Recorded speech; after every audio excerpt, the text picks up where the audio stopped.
तो current and electricity में खास बात यह है, हम अभी तक इलेक्ट्रोस्टैट्स कर रहे थे, और इलेक्ट्रोस्टैटिक का मतलब एक चार्ज लाइंग एट रेस्ट। अब रेस्ट का मतलब स्टैटिक, इसलिए चैप्टर का नाम इलेक्ट्रोस्टैटिक। इस चैप्टर में एक कंडक्टर होगा, कंडक्टर जैसे कॉपर की वायर है, और चार्ज मूव करेगा। कौन सा? पॉजिटिव चार्ज मूव करेगा। पॉजिटिव चार्ज मूव करता है वायर में? करता है? नहीं करता?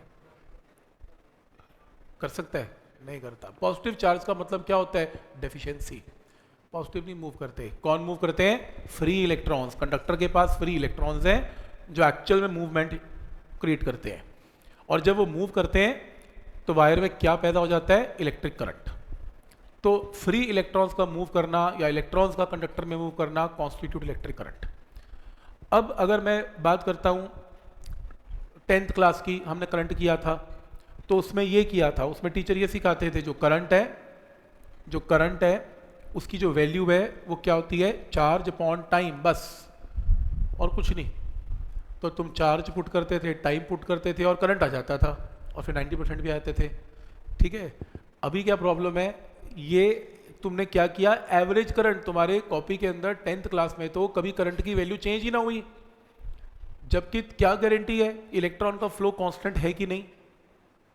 हो सकता है कि क्रॉस सेक्शन एरिया वायर का कम या ज़्यादा हो सकता है नंबर ऑफ इलेक्ट्रॉन कम या ज़्यादा हो, पीछे से करंट चेंज भी तो हो सकता है बैटरी से, कुछ भी वेरिएबल हो सकता है।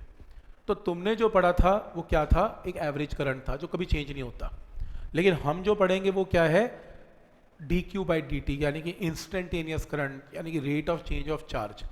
अगर पीछे से चार्ज की वैल्यू चेंज हो रही है तो करंट की वैल्यू भी चेंज हो जाएगी। तो अगर मैं यूज करता हूं ΔQ/ΔT बस, तो ΔQ/ΔT का मतलब total change in charge by total current को क्या, टोटल चेंज इन टाइम को क्या बोलते हैं? Average current. ये एवरेज करंट है। और अगर मैं लिमिट ΔT अप्रोचेस टू 0, हम कैलकुलस में करते थे ऐसा, इसका मतलब ΔT का interval is approaching to 0, that is very very small. और लिमिट लगने से क्या करते हैं? ΔQ क्या बन जाता है? dq, और ΔT क्या बन जाता है? dt। तो ये इंस्टेंटेनियस करंट की तरफ चलता। अगर एनसीईआरटी उठाएंगे उसकी पहली डेफिनेशन यही है, करंट की डेफिनेशन है dq/dt। और यहाँ से अगर मैं क्रॉस मल्टीप्लाई करूँ dq is equal to I dt, तो q टोटल चार्ज कितना चला गया उसको कैसे कैलकुलेट करेंगे? Integration of I dt।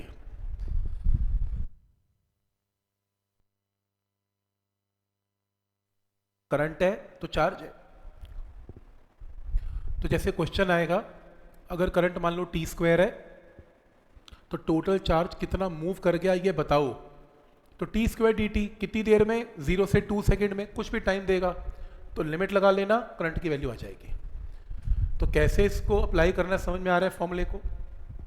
ये आपका पहला रिजल्ट है। इसका मतलब ΔQ/ΔT एवरेज करंट है, इसका मतलब dQ/dt इंस्टेंटेनियस करंट है। अब वो कह रहे हैं करंट ना कई तरीके के हैं। जैसे वायर के अंदर करंट है, जो हम स्टडी करने जा रहे हैं ये डायरेक्ट करंट है, डीसी करंट है। हमारे घरों में जो करंट आता है वो डीसी नहीं आता, वो डैम से जो बन के आता है वो एसी आता है। बैटरी का करंट हमेशा डीसी करंट है। हम इस चैप्टर में क्या स्टडी करेंगे? बैटरी का करंट, जो कि डायरेक्ट करंट है। और जो डायरेक्ट करंट है उसको स्टडी करेंगे। लेकिन कुछ करंट ऐसे भी होते हैं जो लाइटनिंग की फॉर्म में गिरते हैं।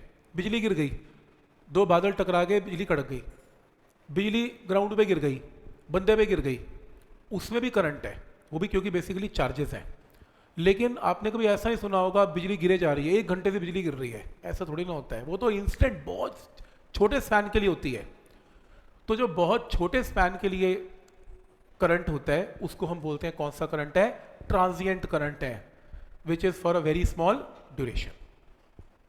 हम इस चैप्टर में ट्रांजिएंट करंट्स को डिस्कस नहीं करेंगे। और तुम घर कहोगे बिजली का करंट कैलकुलेट करके बताओ, मैं नहीं करके दिखा सकता, ये चैप्टर वहां काम नहीं करेगा। हम क्या करेंगे इसमें? एम्पियर इसके यूनिट्स हैं। हम यहाँ पर इलेक्ट्रॉनिक करंट डिस्कस करेंगे। इलेक्ट्रॉनिक करंट यानी कि जो वायर के अंदर करंट है उसको डिस्कस करेंगे।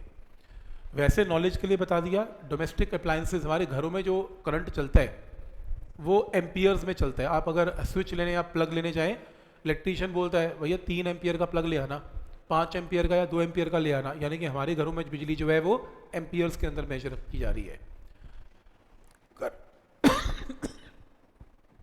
जो लाइटनिंग है उसका करंट देख लो कितना बड़ा है, 10 की पावर 4। यहाँ 2 एम्पियर में बंदा मर जाता है और 10 की पावर 4 में तो कुछ भी नहीं बचेगा, 10 की पावर 4 एम्पियर। नेक्स्ट है हमारे नर्व्स के, बॉडी के अंदर भी करंट है, इलेक्ट्रॉन्स है ना बॉडी के अंदर, उस पर भी करंट जनरेट होता है, 10 की पावर -6, बहुत छोटा है, माइक्रो है, फील भी नहीं होता। अब कई इंडिया गॉट टैलेंट में आ जाते हैं, उनको करंट नहीं लगता, वो बेसिकली उनके नर्व में थोड़ा ऑटोमेटिकली ज़्यादा ही करंट लगता है। पर चलो हम उस करंट को भी स्टडी नहीं करेंगे, ठीक है। तो हम बेसिक करंट, बैटरी के करंट को ही स्टडी करेंगे, दुनिया के सारे करंट को हम नहीं स्टडी करेंगे, ठीक। हम पढ़ेंगे conventional and electronic current. Convention ये कहती है कि जो करंट है वो पॉजिटिव चार्ज के साथ चलता है, जहाँ पॉजिटिव चार्ज आएगा वायर में करंट की डायरेक्शन वही है। पर एक स्टूडेंट कहता है कि पॉजिटिव चार्ज तो मूव ही नहीं करता, मूव तो इलेक्ट्रॉन्स करते हैं। तो फिर ये बनाया गया कि जिस डायरेक्शन में इलेक्ट्रॉन है, जिस डायरेक्शन में इलेक्ट्रॉन है उसके ऑपोजिट हमारा, ये कन्वेंशन मानते हैं कि हमारा करंट उसके ऑपोजिट है। तो हमारी कन्वेंशन है, हमारा मानना है इलेक्ट्रॉन अगर इधर है तो करंट की डायरेक्शन उसके ऑपोजिट है। तो हम ये रूल लेके चलते हैं।